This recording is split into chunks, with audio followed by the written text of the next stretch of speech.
Prediction? Yes, prediction. Pain.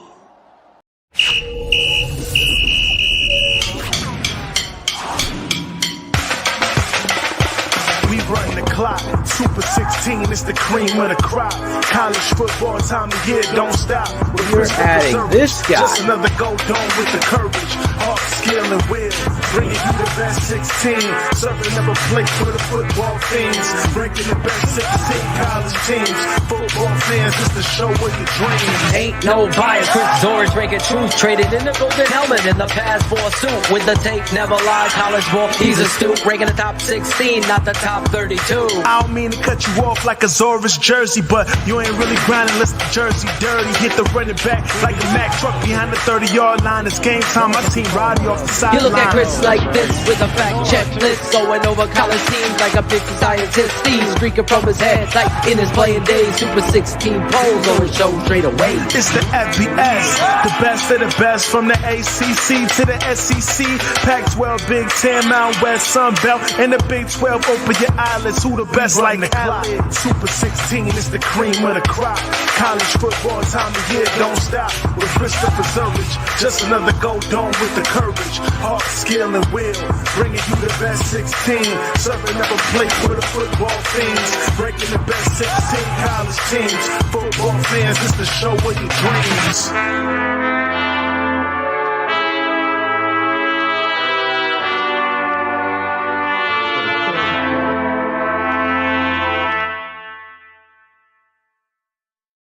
Hello, everyone, and welcome to another special edition of the Super 16 Championship Game Show. This is the culmination. The bowl show, the Super Bowl. No, that's taken, Chris. Exactly, and we would probably get fined like several millions of dollars for using the S Bowl, so let's not get fined. And let's just call it a championship game because the championship show. Game show. Okay. Today we had a championship game show as well. There you go. And before we get started, talking about the culmination of an amazing football season, unbelievable season, we have some news that actually happened sometime this afternoon that I think would make Phil a little happy. Remember this? What was it? It was the best of times. It was the worst of times. That is the story today, Christopher Zorich. 3-time All-American, national champion, Notre Damer, CBS Defensive Player of the Year, John Madden. There you go. Madden, baby. All Madden. We got add that stat in there. I caught myself. You did. Thank you for all the kids watching. Thank you very much. That button. Right.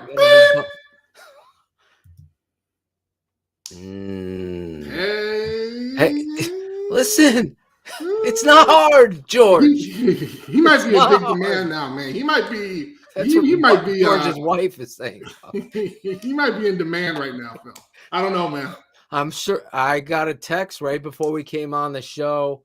Harbaugh in discussions for extension with Michigan. Listen, that's par for the course. This might be the thing. But listen, Jim, you love the NFL.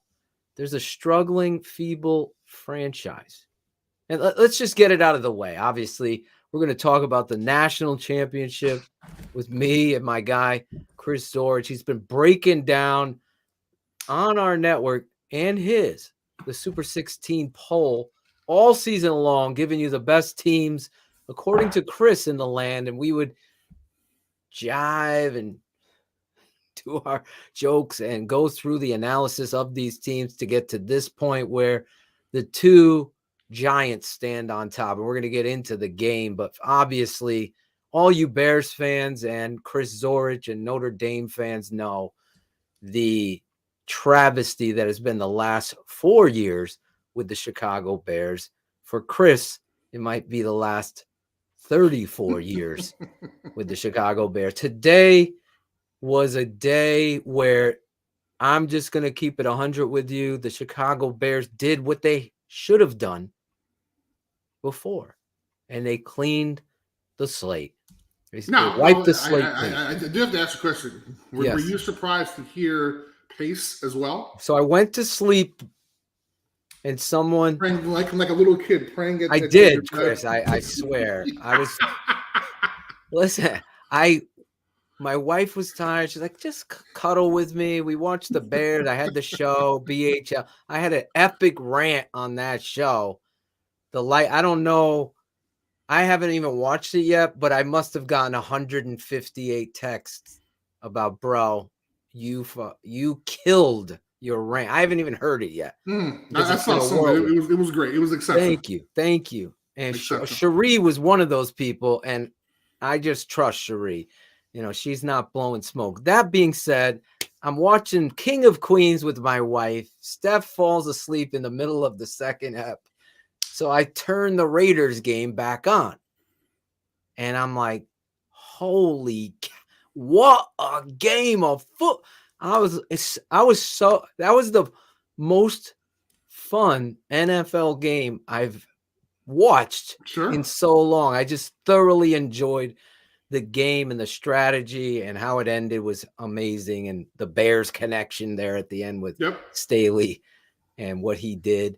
Anyway, to your point, I went into that prayer position and I said, God, Black Friday, clean house. I know. And I got a text literally like 38 seconds after I was turning everything off. And it's like, Pace is gone. Ryan and Matt will be gone. And I was like, dang, okay. We'll see, though. You know, I want to see it. Right. That's how I am. I believe you. So it happens. And I'm ecstatic. And I'm on the phone with Shane, the smartest man, who's his Bama team is playing tonight. Well deserved. Yes, well deserved. He's like, but you got to be worried about, is Ted Phillips going to be in this presser? And literally, Adam Johns reports it's going to be just George. Okay. And me and him are celebrating. Like, they're actually changed. It's going to be the owner. He's going to report, that means there's not going to be a president of football operations. Well, at least there's no Ted. The okie doke was pulled again by the Bears. It's Paula Abdul's Chicago Bears. Wow. 2 steps forward, I take 2 steps back. We come together because the Bears are whacking. You know, it ain't fixed. Paula Abdul. That's yes, impressive. We got to quote Paula tonight because she was right. We're taking 2 steps forward, Chris. Now we've taken 2 steps back. Today's presser was a travesty of epic purport. When they did the collaboration crew, TTNL crushed it last year, covering how stupid, how dumb, how completely moronic. You doubled down on stupidity. That meant Ryan had to go.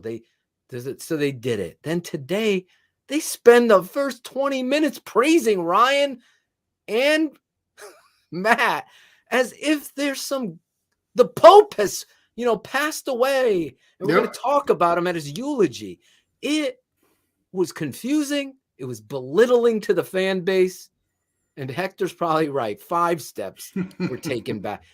It was a travesty like I've never seen, because not only did they F this up, but you find out these facts that for the first time we're answering to George. He responds. That means Ryan was answering to Ted, like we've said this whole time. So there's number one showcases. My Uncle Sam Rutigliano, head coach of the Cleveland Browns. You could go look him up, Google him. He told me in 1989, I remember it. It was because I was in high school playing football. Why? You love these Bears. He's like, they'll never win again.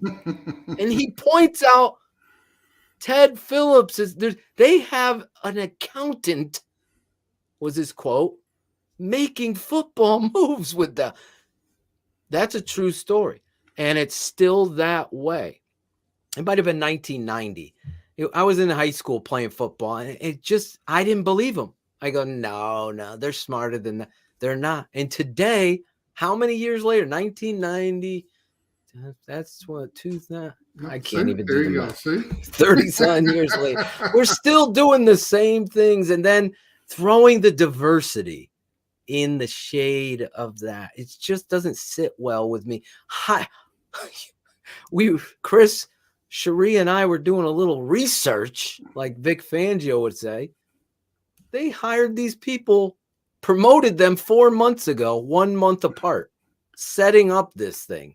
So, here's the thing. I mean, if you want to get a diverse committee, you went outside and got Napoleon, right? Yes. I'm sure there's another diverse individual throughout the NFL, who has a reputable reputation, right? Yet you bring in folks from within, right? So it really hasn't been working from when you guys do it yourselves, and you bring one guy from the outside. Now, granted, he's a heavyweight. He's a good football resource to have, but he's 79 years old, and it's the same kind of Ernie Accorsi. Now, Ernie Accorsi was a shoe salesman. He's a nobody, in my opinion, but they attach themselves to him. Bill Polian has some merit. He has a lot of connections. He also broadcasted at ESPN. Great. But is Bill Polian's old crusty attitude towards somebody that could be a potential candidate as the only guy in there that knows candidates going to affect the hiring? He traded Jim Harbaugh, for example, out of Indianapolis. He traded for him, but also traded captain comeback to the Ravens. Is that going to deter Jim from coming here? That's your saving grace, is getting a Jim Harbaugh right now. Well, but also, not sure if you did this type of research, but I did a little research. Go ahead. And found out that the current owner of the Miami Dolphins is a Michigan grad. And he said today, I don't know if you heard. Apparently I didn't, because I thought I was the one. No, Brian Flores. They fired Brian Flores, which I was shocked that they fired Flores in Miami. Right. Because I thought he was turning this around. They won 7 out of their last 8. They swept the Patriots this year. And I figured this guy's building something. Nope, they fired him. So the timing of it, but Ross comes out and says, I'm not going to be the guy that takes Harbaugh away from Michigan. So that's weird to me, because this is all right, I get you love your school, but shouldn't you love your Dolphins more? I mean, what is your current organization? Yeah, your school gave you a free a degree that just folds. Well, but he's also given several $100 million to the school as well. So they should be very happy about that. I'm sure they are. And then that can allow him to go to the Dolphins, unfortunately, or the Raiders, because I don't know if anybody's going to want to work with Ted and George McCaskey. But that's something we talked about before. Yeah, right? You did. If these guys are still running the show, I mean, the Bears have a reputation within the NFL. So are you going to get a Rex Ryan? Are you going to get a Jim Harbaugh? Are you going to get the top names for this job, or are you going to get some guys who are up and coming, who don't care? They just want a job. They want to prove themselves because they're currently assistant coaches. Honestly, I'm sitting here and Cherie tells me right before the show that Doug Peterson's on the list. Now, listen, you got to do your due diligence. I'm of the belief that the GM should be hired before the coach. I just believe that, unless the coach is Jim Harbaugh, who's established himself that he can pick the guy he would like to work with, because if you look at historically, Trent Baalke was the reason why he left the 49ers. Okay. Because their relationship was so toxic that Jim called their bluff and said, listen, I'll go to the college game if we're not going to do it the right way here. And he did. He left because of Baalke. They kept Baalke, and you saw what happened. They collapsed. Jim turned them around from Tom Sula and your idol, Mike Singletary. That organization was the Bears. Right. They were dead in the water without George Seifert. When he left, that went like this. Boom. Now, you know the rest is it. Shanahan wins. They're going to the playoffs. The 49ers, the Bears are still championing how they got out of a 6-game losing streak, Chris. They were able to do that. That's what we're going to champion. We got out of a 6. Ryan Pace has done a wonderful job here. He's gotten us a lot of talent. David Montgomery and Roquan Smith are great. He talks about 2 players. He forgets Robert Quinn broke the sack record. He doesn't talk about Khalil Mack. He doesn't talk about Justin. Well, I also thought it was interesting talking about when he mentioned that. I think he said Nagy's kids are going to be upset or something like that. I just kind of thought that was weird. That was the beginning of Ashery.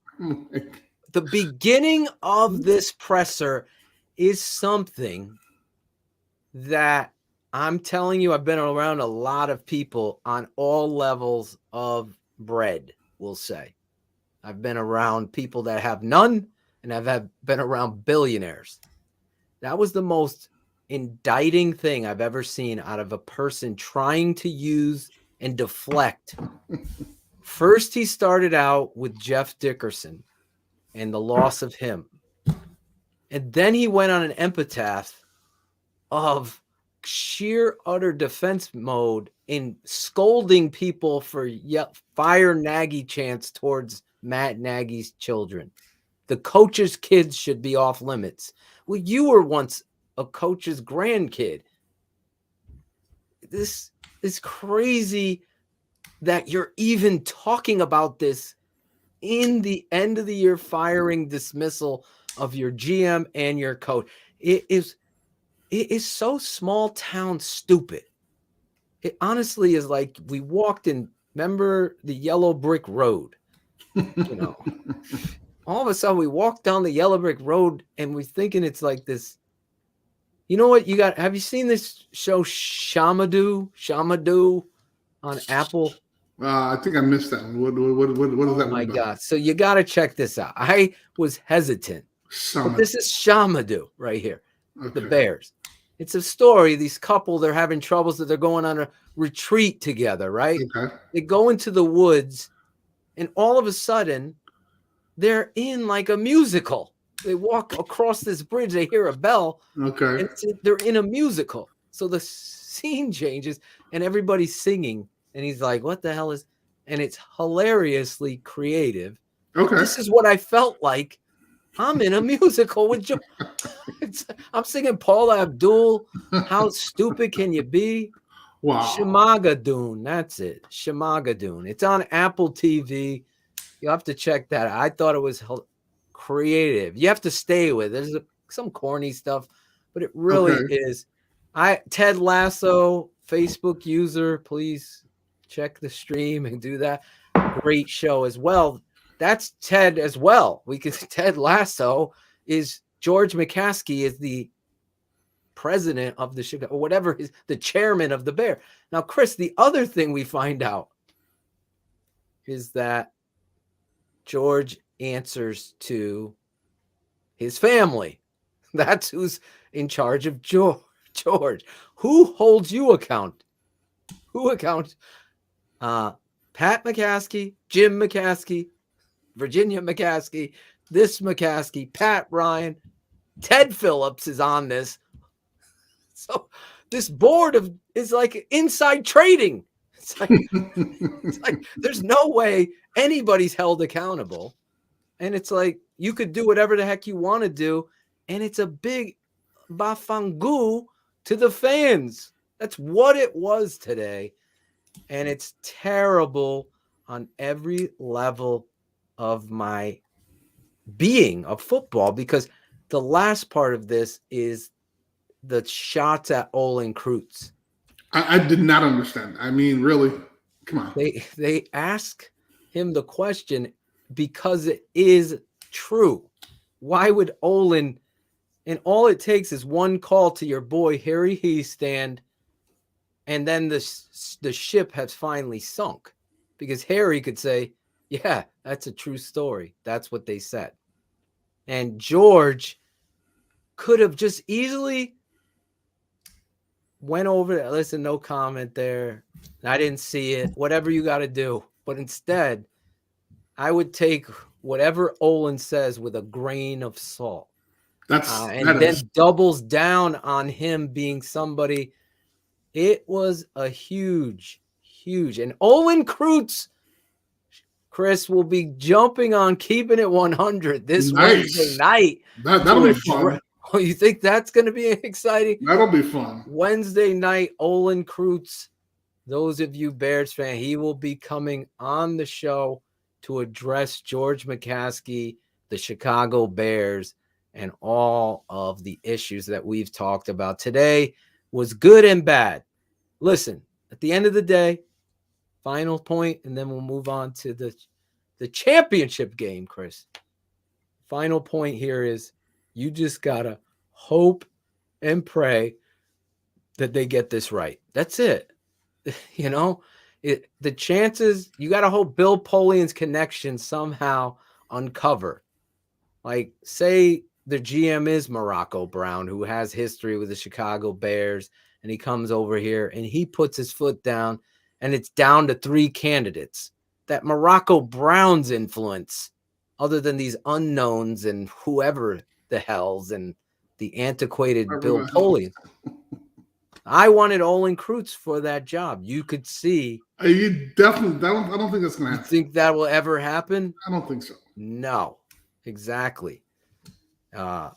He said they called Harry and Ryan Pace to get clarification on the deal. Yeah, Olin ain't going to lie on that. Why? Why would he do that? So the real trouble is this franchise. And Olin will have your questions, have your popcorn ready Wednesday night. You'll see Olin react truthfully for me and Shane when it comes to that interview. Because honestly, I told you before the show, I literally I welled up in the eyes, right, Cherie?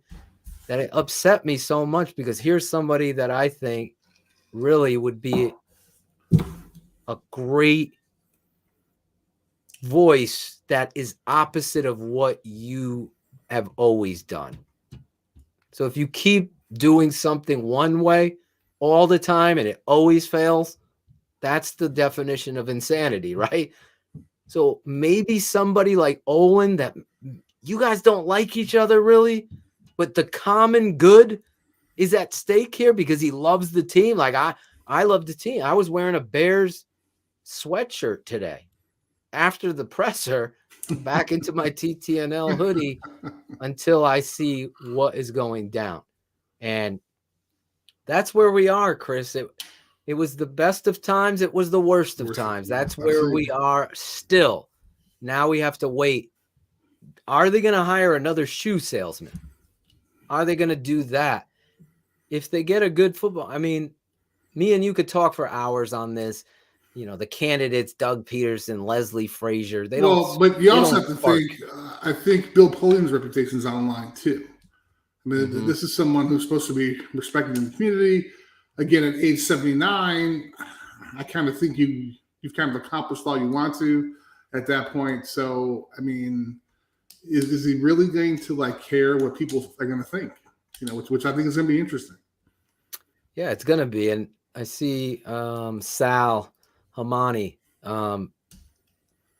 Once the head coach is gone and the GM, I'm sure if they're under contract, they delicately lay there until they've heard from administration. But in a coach's world, when the head coach is gone, the tendency is that all the coaches tend to be gone. And then Yep. if anybody's under contract until they hire a new coach, they can stay around the facility and the coach can interview them if he wants to obtain them. But 96% of the time, you're going to see hasta luego when the GM and the coach are gone. That's a complete house of cards falling. Yes. So and all the coaches know that. So it's not like, I remember when I was at Chicago State and we let our current basketball coach go, and the assistant coach was kind of like, I don't have a job. I'm like, no, like really, like he's like, oh, I don't know, I don't realize that. I was like, wow, how long have you been a college coach? So it was kind of interesting, and that's really, it's college, pro, same thing. It really is. And yeah, as my boy Donnie Crouch, he's saying, no, nobody's burning the midnight oil. This is it. Obviously, we're going to be talking about this a lot. And Chris, we obviously are going to want you to jump on our show anytime to talk about this stuff too as we move forward. But you being TTNL and family here, obviously we'll be breaking this stuff down all off season. Will they get it right? Do I trust these guys? Do you anybody trust them? No, I don't trust them. Bill Polian is like the ice in my Di-Serona. Okay. It's hopeful that it's top shelf. We're hopeful that it's top shelf there. We're hopeful. It might not be. That's the only thing. George and Ted, 0. After today, when I thought collaboration couldn't be worse, they got worse. So yeah, I don't trust them any. And Jeremy, Olin is on the show this week. He will be on Keeping It 100. Where were you? So yes, Olin Kreutz, Keeping It 100. Address this whole thing with the McCaskies and the BS and what have you. As far as breaking news, anytime that drops, we'll be going live on our patron side. Sign up to become a patron, thetapeneverlies.com. Anybody else? I don't know as of now. We've only heard Cherie, Doug Peterson, Leslie Frazier. Those are the only 2 coaches I've heard. Morocco Brown was the only mention of a GM. As they come forward in official status, we can comment more on it. Do I like Doug Peterson? Chris, do you believe in Doug Peterson? Isn't he the current O-line coach at Alabama? No, Doug was he might be. Oh, no, that's the Doug former Marrone. Eagles. That's Doug Marrone. Coach. I'm sorry. That's Doug Marrone. Not Doug Marrone. Doug Marrone was the Jags coach. Now he's with the Alabama. Right. Doug Peterson was the former Packers backup quarterback, came a head coach, went to the Super Bowl, won it with Nick Foles. Nice. Do you trust that guy? Nice. He won it. He won a Super Bowl. What's he doing now? What's that? What is he doing now? He sat out. He did make a visit to Hallis Hall this offseason, though. So he came in and was collaborating with Matt Nagy. He was consulting. He was consulting. $15 an hour. At $15 an hour. Wow. $17.50. Come on. Wow. No, he did go there and consult. So we'll see. Those are the only 2 names. Brian Flores. I did not see that firing coming. He's definitely someone I would want to talk to. That's all I could say. Greg Roman. I can go down the list. McDaniels. These are the guys that you should. Obviously, Jim Harbaugh is the top of the list. That should be what they're doing right, collaborating with right now with Bill Polian and his connection to Jim Harbaugh, traded from Chicago to Indianapolis, or he was a free agent. I can't remember. And Bill Polian signed him. They called him Captain Comeback. I still remember that game in the 90s where Jim throws the Hail Mary to beat the Steeler and the receiver drops the ball. And that was the end of it. And then they had gotten Peyton Manning and the rest of history. So we'll see. We'll see, Chris. As far as this game, hit the like button, you slackers. I like Ken Vance. We're doing something different. You, Ken. Ken is a great supporter of TTNL. We're doing something different. This is the pregame show to the national championship game. Georgia versus Alabama, here with the former 3-time All-American defensive tackle, Walter Camp All-American. All-Madden. All-Madden. Yep.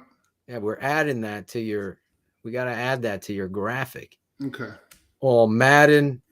Second-round pick of the Chicago Bears, defensive tackle, Chris Zorich. Chris, tonight's game, the heavyweight bout.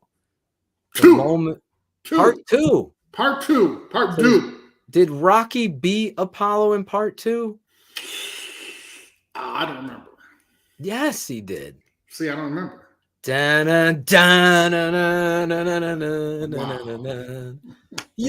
Adrian. Wait, I thought that was the first one. That was part 2. We did it. Adrian was the first one. I thought that was the first one. No, yo, Adrian's part 2. Okay, I have to admit, I gotta watch them all again now. Yes, apparently I do. We gotta watch them all again tonight. Roll Tide, Heidi Trone says. I think that's interesting, considering the research I've been doing and kind of listening, watching ESPN, everything else. A lot of people really are talking about Georgia winning this, and Yeah. I'm amazed because everybody seems to forget the SEC championship game. And it's one of those things where I think that it's that Nick Saban bias.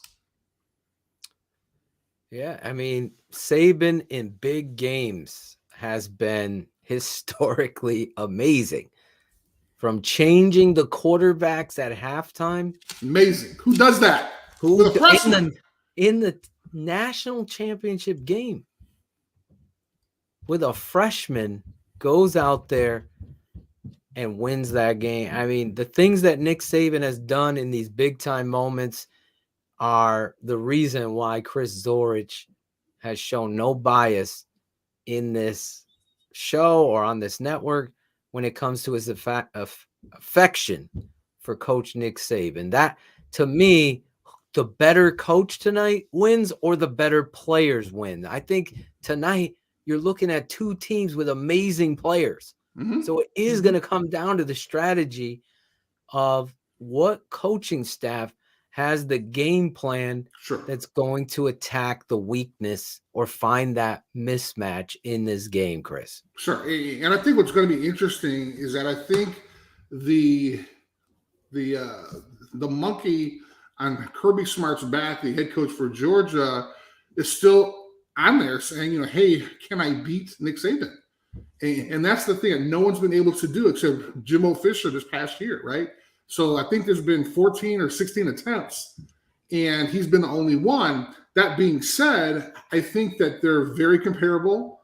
I think it's going to be interesting because this defense that we've talked about all year, the phenomenal defense, I think was maybe second in Georgia history, like 1952 or something like that, with points allowed, going up to the SEC championship game.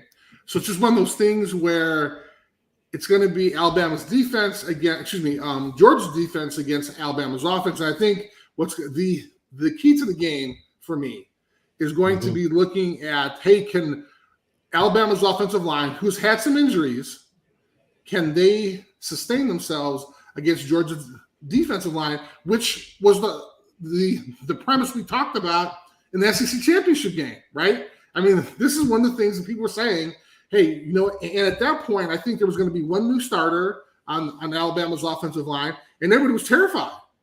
Right. And you saw that result. And so a lot of people are saying, look, first of all, it's hard to beat a team twice in a year. I mean, we all know that. but understanding, I mean, these are two great teams. And the fact that Alabama handedly in the first half just really kind of rolled on Georgia, I think is in the SEC championship game, folks are forgetting that. And I think it's so funny because everybody's kind of going under this whole underdog thing, which I'm all for, right? I mean, I'm all for the underdog, the undersized guy, but we're talking about two great programs, right? And they were talking about, it was interesting because they were talking about Georgia in the first game. Hey, this is the great Alabama. This is Nick Saban. It's going to be so hard for Georgia to actually beat Alabama. So they were doing that kind of underdog thing then.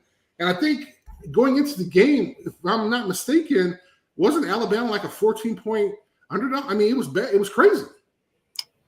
Yeah, I mean, Georgia, you and I, and you always gave the throne to Alabama, and then Georgia was just dominant like we hadn't seen in 30, 40 years of defensive football. Exactly. They weren't allowing people to score touchdowns at all. And just destroying people. Then Alabama has this resurgence. I mean, that drive, let's not forget, it was 97 yards. The young buck goes down the football field. And listen, it's just like a video game for people. No football game played twice is ever the same. Mm-hmm. Mm-hmm. The same situations are going to come up. There's similarities. There's going to be matchups. This is going to come down to who's prepared, who's motivated. Absolutely. That motivated factor, as you know, you talked about it previously, Coach Holtz, and you broke down that you went into a minor and you had Coach, from Cincinnati. Luke Fickle. No, the former coach. Defensive coordinator at Notre Dame. Minter. Coach Minter. Yeah. And Coach Minter was talking about what you had already spoken about, is that Lou Holtz went into training camp mode, spring ball mode, technique, fundamental mode. How do they go after, 11 days they've been off now? How do they attack each other? They played each other before. How do they do it? We're going to see this play out on the grandest of stages. I'm hoping for a great game. I don't want to see what happened to Michigan versus Georgia happen again tonight. I don't want to see what Alabama did to Cincinnati. Both those teams showed that they both belong here. Let's just put it that. They both have two teams with rosters that are going to be the whole Georgia defense will be drafted into the NFL. Exactly. And here's the thing. It's interesting because when you look at the score of the SEC championship, 41-24, I mean, no one thought that would happen. I mean, I think that, when you talk about two good SEC teams, and so, people were stunned after that game. And then you look at what folks were saying, and again, I understand that this is a replay of a game, and so ESPN, they have to do the whole controversy thing. So they have, hey, you two guys are for Bama, you two guys are for Georgia, go at it, right? They have to keep people interested because technically this game happened a couple weeks ago. Okay. Exactly. So that's the hard thing, right? And so even then, and we talked about this before, we had Cincinnati playing against Alabama. And there were a couple of guys that were always pro Cincinnati. Again, ESPN, hey guys, you guys are Cincinnati. Yeah. Who picked Cincinnati over Alabama? I want to know who come on, everybody. Well, hey, they had a great defensive backfield. They had tough guys. Hey, they have regional players playing against 5- and 4-star guys. Period. that just doesn't happen. I'm sorry. And again, that was kind of my little rant. That I was tired of it. So we finally have two good teams playing again, right? And so now I think, as I said before, it's going to be challenging for Alabama to think that they can go out there and beat. Now, I don't think they have that idea. I know that they know, hey, it's hard to beat teams twice in a year, and they know how good Georgia is because they played against them. Right. So this idea of, Alabama thinking they're just going to roll over them because they beat them last game, absolutely not. And Nick Saban is the perfect person to have as your coach if you're going to be in this situation to have to beat a great team again. Yeah, there's nobody that does it better than Nick in the biggest games. I think there is a history for Nick, and he's got some weapons there. So the quarterback, listen, this young kid from Georgia has made, I was listening to, what's his name, on ESPN, the broadcaster, not McShay, the other guy, the former Alabama quarterback. What's his name? Mick something. Mick. No. What the heck's his name? He played for the Jets. Yes. Anyway, he goes, well, this kid's not going to be an NFL quarterback. He's talking about Stetson. I go, what? This kid's story. Walk on, 11th quarterback on the roster. Bounced, came back, got invited back, got a scholar. Come on. What are you exactly, Ben Jovi? It's like he's McLovin. That's it. He's McLovin. That's who he is. You're writing his NFL, his career. I'm watching him play against Michigan, and he's getting out of trouble, keeping his team alive. If he wasn't able to do that stuff, Michigan might have made it a game. But he kept getting out of every equation they threw at him. He's a great player. He's really great. If I'm not mistaken, go ahead. Mm-hmm. We're talking about Bennett, Stetson Bennett. Yes, if I'm not mistaken, wasn't he quarterback at like Mississippi Community College or something like that? Yeah, he went to a small school, walked on. Yeah, he got recruited by all small schools. His story is unbelievable. And he's like, I saw the interview where he's getting messed up with the earpiece. He's this effing earpiece. They're swearing on them. He was getting fired up. And I go, I love this kid even more now. Because he was just very articulate to truth in what he's saying. And he is a wild card in this game. Obviously, Anderson from Alabama is, I thought, the defensive tackle from Georgia. Now, you and I saw him get gassed when they lost to Alabama. Alabama is probably going to use that same kind of formula. No huddle, quick game, try to gas them out tonight. And you saw it actually worked against Cincinnati as well. Exactly. And they were like, wait, how are these big dudes doing this? They're doing no huddle and they're dominating. Damn, so that puts you in a bind when Alabama is going quick game against you and their big men aren't heavy breathing. They're just going down. So yeah, he isn't the game wrecker when he's tired. So Alabama has this kid Anderson, number 31, that's a game wrecker and never gets tired. Right. He's just constant and he's dominant. Right. And if I had to, I would put him over the kid from Michigan. I like Hutchinson, but the kid Anderson, if I was drafting first overall and I needed an edge rusher, it's Anderson over Hutchinson, in my opinion, 100%. But I also think that he's a sophomore, so he's not even eligible to come out yet. No, I know. Right? I'm just saying that's how dominant this kid is. Exactly. And I think it was interesting because they were talking about after the game, some folks were saying, okay, he's supposed to be the number one pick, but he had like 3 tackles against Georgia. So they were kind of like, well, what happened? And they were kind of showing a couple things on social media. He was kind of getting dominated. But, I mean, that's the pressure of being kind of called the number one. But one of the things I think is interesting is that this is what I fear a little bit with Georgia is that they have 2 great running backs, right? White and Book. And they have a combined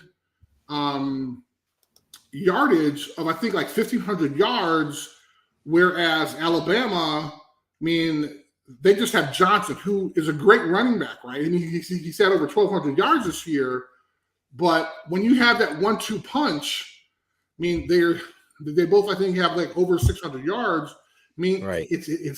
I think it's going to cause some havoc for Alabama's defense because when you have 2 good backs, I mean, you know, even if you have them in the game at the same time, that's even double trouble. But if you give one a blow and then literally a couple plays later the other one's in, I mean, the defense has no rest. I agree, but Alabama has this kid Robinson, and he is treacherous. He is a downhill. So that's where all of this stuff becomes pertinent. Now you have something to counter, and the guy's name was Greg McElroy. Yes, McElroy. Sorry. Thank you. Former Alabama quarterback. Yes. And current ESPN announcer. Yeah, he's an analyst at college football analyst, and he was saying he's already decided that Stetson could never play in the NFL, even though he himself did. And Stetson is a much better quarterback than you are, Greg. I'm just letting you know that. So, well, oftentimes folks have their own bias, right? Come on, you know. I'm keeping it 100. But yeah, the running games on both sides. This coach Kirby has to be smart. Hey, no pun intended. And how he attacked them the first time didn't work. So you're going to have to figure out what you're going to do differently because Nick is going to have an answer for a lot. Now, what you did against Michigan would be what I would do again tonight and try to get ready for a fist fight. Like, who's going to out physical the other person? That's really going to be the story. So the running game, to your point, is going to be the story. And then when the game's on the line in those 2 minutes offenses, Bryce Young has been able to be dynamic like you and I have never seen. I have never seen at this age a quarterback so composed. Oh, my gosh. Poised. Oh my gosh. Amazing. Nothing rattles him, and he's not in the very slightest I wouldn't. What's the right word? Arrogant. Well, he's not cocky. Point, well, and here's the thing, but to the point, it's almost to the point where people have said, "Hey, does he even care?"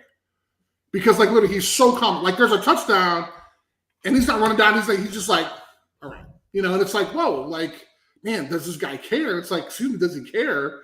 He's like so zoned in and focused. I mean, Bill O'Brien, the offensive coordinator and former NFL coach, old coach at Penn State, has talked about he's one of the best quarterbacks he's ever worked with. And this kid's a sophomore. Bill O'Brien on the interview list, according to sources. Hey, I'm sure Nick's whole staff, considering how many former head coaches there are there. Bill O'Brien at him. Shane's rolling over, going crazy if Bill O'Brien becomes the next head coach of the Bears. He also interviewed with the Jacksonville Jaguars, Bill O'Brien. Interesting. Didn't he just coach there? Where was Bill O'Brien? I was at the Houston Texans. Yep, Texans. Same division. They're interviewing him. Like, didn't they learn? That's what happens, man. Hey, listen. Recycles. Bill O'Brien, offensive line coach. Offensive coordinator for Alabama tonight. Doug Marrone, former head coach, is the offensive line coach. Former NFL head coach is the offensive line coach. 2 former head coaches on the staff. Offensive line coach, Brian, did you see the rumor? Our boy Lane Kiffin might be going to the Minnesota Vikings. What? Did you hear that? Come on. Yes. Come on. That was talked about today, Chris. I this- thought about you when they asked me about it. I We was talked like, about this. why can't you just stay and establish a program? When's he leaving Minnesota for? Right, exactly. This guy leaves more than free Fantasy Island. The plane.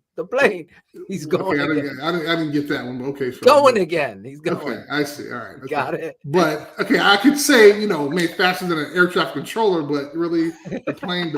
Okay. But I mean, I think the longest he stayed somewhere is like 4 years. Come on. This guy he's like the Bears head coach. He just, here we go. After every 4 years, get another one. Okay. See, I could see that. We regressed. I could see that. Collaborated. We Right, well, I'm excited, but more importantly, yes, I think it's going to be exciting is that we have a chance to kind of hang out with everybody after the game as well. After the game, we'll be live breaking it down. What were the critical plays? What were the moments that decided this one? Alabama's offensive line versus Georgia's D line. I think that's one thing we got to think about. We have to think about who's going to take the place on big play receivers, Chris. Well, that's the thing. John Mechie is out for Alabama, but Williams is throwing up some yards. I mean, exactly. So, but again, this is what people are saying, right? And so I think that Williams will actually take on that responsibility and do well. So I'm going to ask you this. We haven't talked about this. What is your prediction for a score? We were going to do bold predictions. Cherie has already given her prediction up there. There you go. Thank you, Cherie. I want everybody in the chat listening. I want to see your predictions here. 34-28. She's got Bama. Okay. You guys in your predictions, he's just saying Bama. 1,000 to 6. Right here, we got Jim Summers, 40. All right, Jim, thank you. I like that. Okay, Bama. Emmanuel, we need. Oh, he got the name. He got the team. Okay, Bama. He's got Bama. There's 3 for Bama. Are there any Georgia Bulldogs? Because I saw a couple people starting the show like Georgia. Georgia. Look at Anthony Victor. He met you at a car dealership. You gave him some advice. You'll never forget. Well, thank you. I appreciate that. I wanted to give you. There's my boy Chris Brown. Okay. So 27-20. He's got Georgia. Okay. 51. Woo! Wow. Okay. 51. I love it. 21-0. Dogs like Bama's. It's gonna be a revenge game. I like Beals. Is that Jennifer Beals? She's pulling. No, she's too busy in maybe the Book of Boba Fett, which you haven't watched yet, have you? Oh, I did. Oh, I loved it, okay. Chris. Best Disney Plus Star Wars show. Yes. People were hating. Donnie Crouch 35-21 roll tide. People have been hating on Boba Fett. No, well, the reason why is because they don't like them going back. Dude, I love learning about them, didn't you? Oh my God! Exactly. That builds the backstory. Everybody's bitching. He was he was with the Sand People too long, and come on, he had to learn. We have to learn his story. Exactly. Number one. Number two, how did I love Boba Fett when he was only in such a short period? I remember being a kid and I was obsessed with Boba Fett. Everybody loved him. Everybody loved him. How did they drop the ball on not making a Boba Fett movie back in the 80s? Well, thank God they didn't because you're right. You're right. Special effects weren't there, so we're granted. And I have to send you some stuff, man, because there's a whole bunch of stuff that's changing over at Lucasfilms and with Star Wars and stuff like that. Yes. Like George Lucas is coming back and all this other stuff. So 28-14, Michael Gray. There we go. Okay. Georgia. All right. I see you. 15-17. Sorry, Cherie. We were talking. Put them up again. 15-17, Bradley Wendling Ralph Barf, 42-20. There we go. He's got Saban. Bama again. Bon Jovi, All right. 36-21, 31-30, Steve. I gotta go with Alabama, Chris. Okay. I honestly, I was surprised at Georgia, the way they dominated Michigan. But again, after talking with you, I shouldn't have been so surprised because we were praising this defense. They have to get over that thing in their head, that intimidating factor that Bama is the team. They need to say, we're the team to beat. Can they do that? Right. This is the key. The mental fortitude that Georgia has in this game is going to be the key for them to be victorious. I got it 28-21, 31-21. 31-20. Okay. 31-21, Okay. Alabama. I got a 10-point victory. How about you? I'm going to be a little bit more conservative than that. I'm going to say Bama, but I'm going to say 16-14.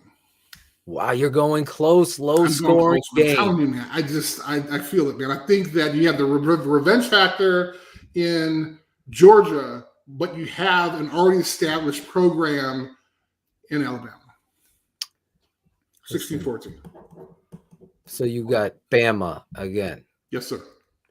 Both of us going Bama. Cherie going Bama. It's the trifecta here on the Super 16 Championship show with me and Chris, the pregame show. We're going to be live immediately after the final whistle blows. We'll be right back here. Please come back, check in with us. We're talking more about Boba Fett. Who was the Jennifer Boba Beal running the cantina? Was it Beal? She was Flashdance, right? I had such a crush on her. Yes. She does not look like she changed 1 year. Really? I missed that part. I got to tell you the quick story. She runs the club. She runs the club, man. I go, where was she? Really? You know, the cartoons at the end? Right. I go, who is that? She's running the club. You missed that part. She's a Twilark or Twilight something or whatever. Oh, my God. The two things. Anybody hating on the backstories of Boba Fett shouldn't watch Boba Fett, in my opinion. There you go. I like it. In my opinion. Now, I'm only confused about one thing before we go. Okay, I need your help here. Okay. When he crawls out of the sand dune in that thing, right? That's right after that's in the Return of the Jedi, right? Right. So that's where the story starts, or now each time he's in this bubble. Right. Every time he's in the bubble, he's having a backstory. He's thinking, because he was thinking back when he was a kid. Right. I saw that. You know, saw his dad leave for the last time and everything else. Yeah. And what was interesting was that, you know, the whole process meant that it takes years for your body to digest in this monster, right? So that's kind of how so we knew that everybody thought, okay, hey, he was gone. Yes. The first episode, but then we realized, hey, he's okay. He went and grabbed the hose from the stormtrooper, got some air, and then, you know, fired his way out of there. So, yeah, man. I'm excited. I love it too, man. My son loves it, and my wife loves it more than everybody. That's great. He's like, how can anybody not love this? This is amazing. I was like, you like it that much? Wait till I tell her. Nice. We're on the same level. Absolutely. Anyway, Disney Plus Star Wars they had to offer. There you go. From Chris Zorich's mouth. We talk all things, bantering back and forth here with me and Chris. We'll see you live right after the national championship, Alabama versus Georgia. We got to hear 31-21. I got 16-14. Zorich has, and Cherie has 24-15, was it? 28-24? What? 28-24, sure. I think that's what I think she had. Cherie's looking up herself. You got to know your 34-28 she had. There it is. All right. Oh, she was typing. My bad, Cherie. There you go. Guys, we'll see you right after the championship. I hope you enjoyed this pop-up. show to get you ready for the national championship. He's Chris Zorich, the 3-time All-American, former Chicago Bear. I'm your guy, Draft Dr. Phil. This has been a special presentation of